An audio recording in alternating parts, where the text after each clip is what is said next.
Mesdames, Messieurs, bonjour et bienvenue à cette édition. Le président de la République par intérim, Dioncounda Traoré, est en déplacement.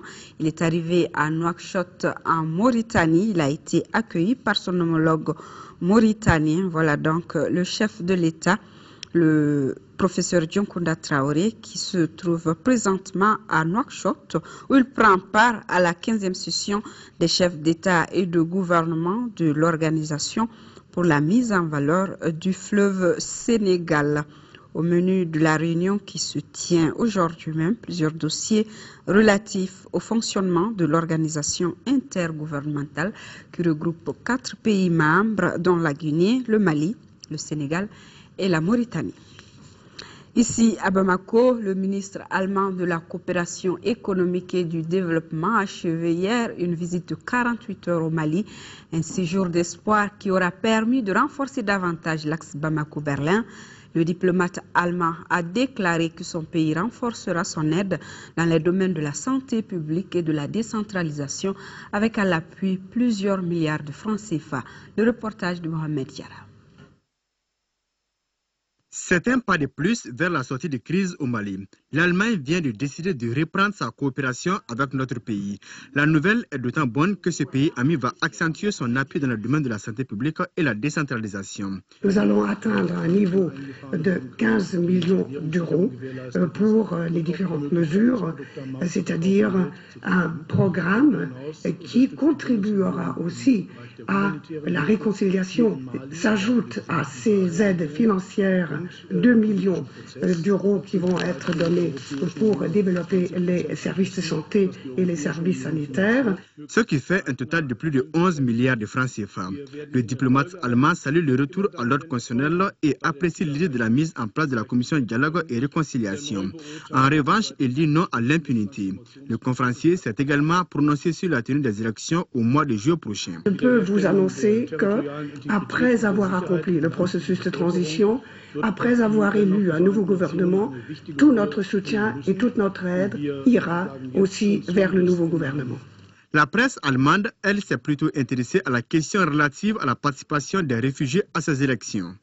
Nous travaillons pour que tous les réfugiés maliens reviennent au Mali. Il n'y a pas de raison que ces réfugiés demeurent dans des camps. Cette visite du ministre allemand lui a permis d'apprécier quelques réalisations de son pays au Mali. Et l'un des fleurons de la coopération entre les deux pays, c'est bien le centre de formation des collectivités territoriales. Les travaux qui ont débuté en mars 2011 sont exécutés à 98%, selon les experts. Le centre a été financé par l'Allemagne à travers la KfW pour près de 3,5 milliards de francs CFA avec un cofinancement de la délégation de l'Union européenne pour 262 millions de francs CFA. La contribution de l'État malien, 240 millions de francs CFA. Outre l'EDM, le centre sera alimenté à partir d'un système solaire, ce qui fera une économie de plus de 15,5 millions sur les factures d'électricité par an. Le président de l'Assemblée nationale française est à Bamako. Claude Barthelone dit répondre à une invitation de son homologue malien Younousi Touré. Déjà ce matin, la délégation qui l'accompagne a eu une séance de travail avec les députés maliens. À son arrivée hier, il a salué les résultats obtenus par les soldats français à travers l'opération Serval. Je vous propose de l'écouter. Il est au micro de Brahma Traoré. L'objet de ma visite, c'est d'abord de répondre à une invitation. J'avais eu l'occasion de recevoir mon homologue, mon collègue et un certain nombre de parlementaires du Mali qui m'avaient invité à venir voir comment l'Assemblée nationale française pouvait aider l'Assemblée nationale du Mali à avoir un complément de formation pour ses personnels, tenir compte de l'expertise législative qui est celle de l'Assemblée nationale française pour permettre d'améliorer le travail et la visibilité de la représentation des peuples. Chacun imagine bien que même s'il y a actuellement l'intervention des forces armées françaises aux côtés d'armées africaines, aux côtés des troupes maliennes, il faut d'ores et déjà, comme c'est déjà le cas, réfléchir à une solution politique de rassemblement du peuple malien et puis lui permettre de s'exprimer politiquement. Et le moment où il aura à s'exprimer au cours d'élections, il y aura besoin d'une Assemblée nationale qui puisse démontrer qu'elle est en mesure de voter la loi, de l'évaluer, de la contrôler et de faire entendre les soucis, les rêves et les attentes du peuple malien. S'il n'y avait pas eu la possibilité et le courage des Français d'intervenir après la décision qui a été prise par le président Hollande, l'on ne sait pas exactement s'il y aurait encore un Mali. Et vraiment, le travail qui a été fait par les soldats français, les soldats maliens et les soldats africains a permis déjà de libérer une grande partie du Nord. Il reste un petit peu de travail et j'espère qu'il sera fait continuellement et avec courage pour permettre qu'au mois de juillet, les Maliens puissent se prononcer au cours d'élections.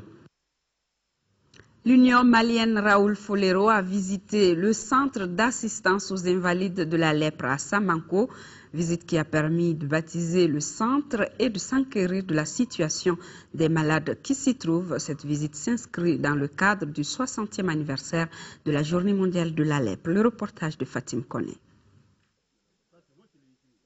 Situé à 15 km de Bamako, plus précisément à Samanco, le centre des lépreux a été construit en 1986 par les Allemands. Cela sous la houlette de Ali Cissé, administrateur de la Fondation Raoul Folero. À l'occasion de la 60e journée mondiale de la lèpre, l'Union malienne Raoul Folero a décidé de rendre hommage au premier administrateur de la Fondation. Pour ce faire, la maison des malades de la lèpre s'appelle désormais Centre d'assistance aux invalides de la lèpre Ali Cissé. Ali Cissé, un grand homme qui a consacré toute sa vie au soutien de ces personnes malades de la lèpre.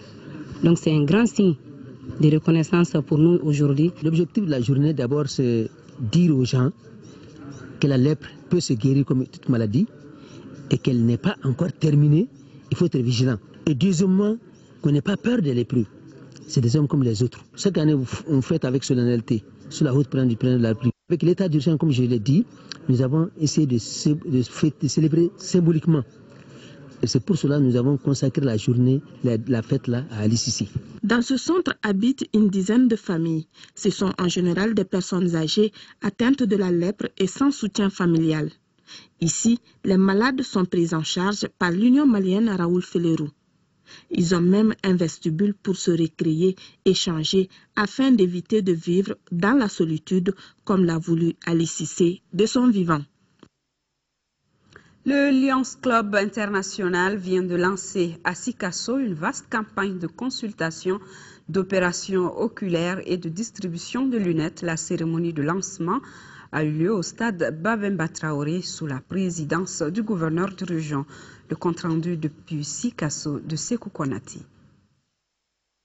En initiant la présente campagne de consultation, d'opération de la cataracte et de distribution gratuite de lunettes, le Lions Club International et ses partenaires restent fidèles à un engagement, celui de lutter efficacement contre la cécité. La cécité est un problème majeur de santé publique au Mali et le Lions Club International, à travers sa fondation SAFEG, intervient dans le domaine de la lutte contre la cécité à travers le financement des projets de lutte contre les maladies cécitantes, le renforcement du plateau technique et le développement des ressources humaines. Ainsi, plus de 3000 personnes bénéficieront de cette initiative, 100 opérations de cataracte jour, 1000 consultations gratuites et plus de 3000 paires de lunettes à distribuer. Une aubaine pour les autorités communales. En effet, de par leur rapport, leur capacité à traduire techniquement les besoins des plus démunis, ils sont et demeurent les éléments moteurs du progrès de la solidarité. Le Mali est un pays où le potentiel du personnel nécessiteux est encore énorme. Plus de 45 spécialistes déployés. Ils sont lunetiers, ophtalmologistes, optométristes ou assistants médicaux pour soulager les populations sur plus d'une semaine. La région apprécie. Je voudrais vous féliciter pour votre attachement au devenir de l'ensemble des populations de notre pays en général et à celle de notre région en particulier. Aussi, il me plaît de vous réaffirmer toute notre disponibilité à œuvrer pour la pleine atteinte de vos objectifs assignés aux activités du Lions Club International. La présente campagne coûtera plus de 120 millions de francs CFA et plus de 20 millions de participations de la région. Après avoir recensé quelques difficultés dues à l'absence des réunions statutaires ces dernières années, l'Association malienne des pédiatres, AMAPED, a voulu au cours de sa 4e Assemblée générale la autre profession s'occupe des partenaires, les autorités, les organisations nationales qui travaillent pour le bien-être des enfants. C'est donc l'Association malienne des pédiatres de l'Assemblée générale. Les autorités sont mobilisées pour la préservation des tortues. Arrive à l'âge adulte, les dangers proviennent surtout du braconnage des nids, de la prédation des œufs et des jeunes par les animaux domestiques et les véhicules, entre autres menaces.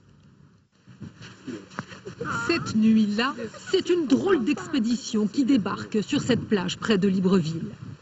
Guidés par une équipe de scientifiques, ces jeunes guettent la rencontre tant espérée. Quelques minutes de marche dans le noir et c'est le moment magique. Les bébés tortues surgissent hors du nid. Je vois bien, j'en flash avec les lumières. Vous avez marché combien de temps avant de les découvrir? 10 minutes. C'est une grande chance, c'est la première fois que je vis ça, c'est très beau. C'est magnifique. Une à une, avec précaution, les petites tortues sont comptées. Elles seront relâchées, pas en mer, non, sur le sable. Elles doivent s'imprégner de la plage où adultes, elles pondront à leur tour. Là, on a 27 bébés. Normalement, c'est pas, on va dire, c'est pas tout le nid qui a éclos, parce qu'il y a des œufs qui vont éclore encore. Pour cette espèce, la lutte, elle fait au maximum 100 œufs. Une fois libres, c'est seules qu'elles vont à la mer. Leur premier pas, exposé aux prédateurs, oiseaux, crabes. Chaque année, c'est un rituel.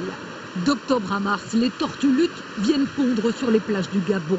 Mais elles sont de moins en moins nombreuses, car d'autres ennemis sont apparus. Les chiens errants, la pollution, la montée des eaux qui réduit la plage, et les braconniers qui leur laissent peu de chance. C'est surtout dû à l'implantation de communautés non autochtones, notamment étrangères, qui ont commencé à chasser et à capturer ces tortues et à y prélever des nids, les œufs en quantité inquiétante. Ici, on se bat pour préserver cette espèce protégée, mais si fragile. Il faut sensibiliser, nettoyer la plage pour que les générations à venir profitent à leur tour de la magie de ce spectacle, pour que le Gabon reste le premier site au monde où les tortues viennent pondre. Voilà, protégeons donc ces espèces. L'effet marquant de l'actualité dans le monde, c'est le décès suspect du milliardaire russe en Grande-Bretagne. Nous ferons un tour en Italie et aussi au Brésil. Un opposant à Vladimir Poutine retrouvé mort samedi. Boris Berezovsky vivait à Londres avec le statut de réfugié politique. Sa mort reste inexpliquée et fait l'objet d'une enquête de la police scientifique. Après avoir été l'éminence grise du président Eltsine, il était tombé en disgrâce à l'arrivée de Vladimir Poutine. Le milliardaire aurait perdu beaucoup d'argent ces dernières années, ce qui, selon son avocat, l'aurait poussé au suicide. Silvio Berlusconi reste leur idole. Des dizaines de milliers de manifestants ont apporté leur soutien à l'ex-chef du gouvernement italien, qui leur a demandé samedi à Rome de se préparer à une nouvelle campagne électorale. Un scénario qui pourrait se produire si la coalition de gauche ne parvient pas à former un gouvernement. Fin février, les législatives l'avaient mené au pouvoir, mais sans majorité absolue, juste devant la coalition de droite menée par Berlusconi. Première grande cérémonie pour le pape François. Il a célébré la messe pour le dimanche des Rameaux qui marque le début de la Semaine Sainte commémorant l'entrée du Christ à Jérusalem. Le nouveau pape a invité ses fidèles à être joyeux. Il a également annoncé qu'il se rendrait aux Journées mondiales de la jeunesse programmées en juillet au Brésil.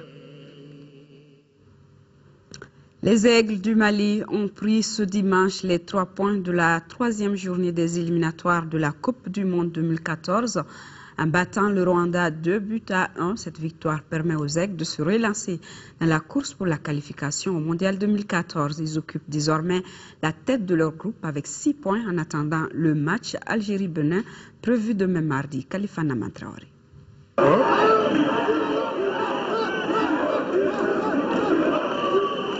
Une précieuse victoire pour les Aigles du Mali à Kigali dans l'optique de la qualification au prochain tour des éliminatoires de la Coupe du monde de football 2014. Un succès qui a mis du temps à se dessiner puisque les Amavubi rwandais sont les premiers à trouver la faille. Mehdi Kagere ouvre le score à la 37e minute. Les Aigles ne désarment pas. Ils profitent de la deuxième période pour s'imposer. 50e minute, Mamadou Samassa reprend victorieusement de la tête un coup franc de Seydou Keïta pour établir la parité. 4 minutes après, Abou Traoré au départ et à la conclusion d'une belle action marque le second but d'une reprise de volée.